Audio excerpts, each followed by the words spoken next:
Hello friends, welcome to choice recipes. இன்றைக்கி நம்ம சேனலில் தர்பூசணி வச்சு மொஹப்பத் சர்பத் தாங்க பண்ண போகிறோம். இந்த வெயிலுக்கு ரொம்ப சில்லுன்னு சூப்பரான டேஸ்ட்டில் இருக்கும். இப்போ இதோட செய்முறை பார்த்துடலாம். ஃபஸ்ட்டு இதை செய்யறதுக்கு ரோஸ் மில்க் ரெடி பண்ணோம். இதுக்கு பார்த்திங்கன்னா 1 லிட்டர் அளவுக்கு நல்லா திக்காக இருக்க பாலை நல்லா காய்ச்சி ஆற வச்சுருக்கேன். அந்த பாலை வந்துட்டு ஒரு பெரிய மிக்சிங் பவுலுக்கு மாற்றிக்கலாம்.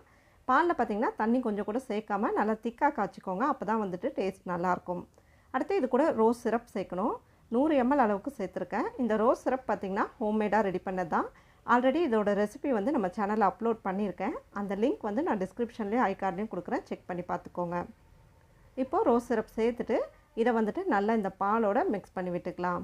கடையில் விற்கிற ரோஸ் சிரப்லலாம் பார்த்திங்கன்னா ப்ரிசர்வேட்டிவ்ஸ், கெமிக்கல்ஸ் இதெல்லாம் சேர்த்துருப்பாங்க. அந்த மாதிரி எதுவுமே இல்லாமல் நல்லா ஃப்ரெஷ்ஷாக இருக்க ரோஸ் பெட்டல்ஸ் வச்சு எப்படி செய்யறதுங்கிற ரெசிபி தாங்க நான் அப்லோட் பண்ணியிருக்கேன், செக் பண்ணி பாருங்கள். இப்போ பாருங்கள், ரோஸ் மில்க் வந்து ரெடி ஆகிடுச்சு. இந்த சிரப்லேயே பார்த்திங்கன்னா தேவையான இனிப்பு இருக்கும். அதனால் நான் எக்ஸ்ட்ரா சுகர் எதுவுமே சேர்க்கலை. நீங்கள் தேவைப்பட்டால் அதுக்கேற்ற மாதிரி அட்ஜஸ்ட் பண்ணி சேர்த்துக்கோங்க. அடுத்து ஊற வச்ச சப்ஜா சீட்ஸ் சேர்த்துருக்கேன். 2 டேபிள் ஸ்பூன் சப்ஜா சீடை 1 கப் தண்ணியில் 2 மணி நேரத்துக்கு முன்னாடியே ஊற வச்சுட்டேன். இப்போ நல்லா ஊறிருக்கு. அதை தான் சேர்த்து இந்த ரோஸ் மில்கோட மிக்ஸ் பண்ணியிருக்கேன். இந்த சப்ஜா சீட் பார்த்திங்கன்னா உடம்புக்கு ரொம்ப குளிர்ச்சி தரக்கூடியது. இந்த வெயிலெல்லாம் எடுத்துக்கிட்டால் ரொம்ப ரொம்ப நல்லது. அதனால் இந்த மாதிரி சர்பத் ஜூஸ் எல்லாத்துலேயுமே சேர்த்துக்கோங்க. அடுத்து தர்பூசணி வந்து இதை சேர்த்துக்கலாம்.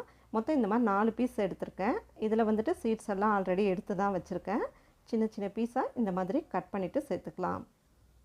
நல்ல சுத்தமான பன்னீர் ரோஸ் பார்த்திங்கன்னா உடம்புக்கு ரொம்ப குளிர்ச்சி தரக்கூடியதுங்க. அந்த ரோஸ் யூஸ் பண்ணி தான் ரோஸ் சிரப் செய்வோம். அந்த ரோஸ் மில்க் கூட இந்த மாதிரி குளிர்ச்சியாக இருக்கக்கூடிய தர்பூசணியும் சேர்த்து சாப்பிடும்போது உடம்புக்கு ரொம்ப குளிர்ச்சியாக இருக்கும். இந்த வெயிலுக்கு ரொம்ப ரொம்ப நல்லாயிருக்கும். மிஸ் பண்ணாமல் ட்ரை பண்ணி பாருங்கள். நான் மொத்தம் வந்துட்டு இந்த மாதிரி 4 பீஸ் வந்துட்டு தர்பூசணி இதில் கட் பண்ணி சேர்த்துருக்கேன். அவ்வளோதாங்க, எல்லா பழமும் கட் பண்ணி சேர்த்தாச்சு. இப்போ இது கூட சில்னஸ்க்காக இந்த மாதிரி ஐஸ் க்யூப்ஸ் வந்து கொஞ்சம் சேர்த்துக்கோங்க.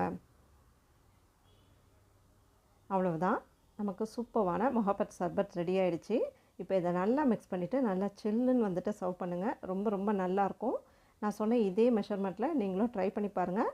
மிஸ் பண்ணாமல் இந்த ரெசிபியை ட்ரை பண்ணிவிட்டு எப்படி இருந்ததுன்னு மறக்காமல் எனக்கு கமெண்ட் பண்ணுங்கள். இந்த மாதிரி நிறைய சம்மர் ட்ரிங்க்ஸ் ரெசிபியெல்லாம் நம்ம சேனலில் அப்லோட் பண்ணியிருக்கு. அந்த லிங்க் எல்லாமே வந்து நான் டிஸ்கிரிப்ஷன்லேயும் ஐகார்ட்லேயும் கொடுக்குறேன், செக் பண்ணி பாருங்கள்.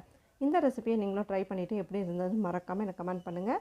உங்களுக்கு இந்த ரெசிபி பிடிச்சிருந்தால் வீடியோவை லைக் பண்ணி உங்கள் ஃப்ரெண்ட்ஸோடு ஷேர் பண்ணிக்கோங்க. மீண்டும் அடுத்த வீடியோவில் பார்க்கலாம்.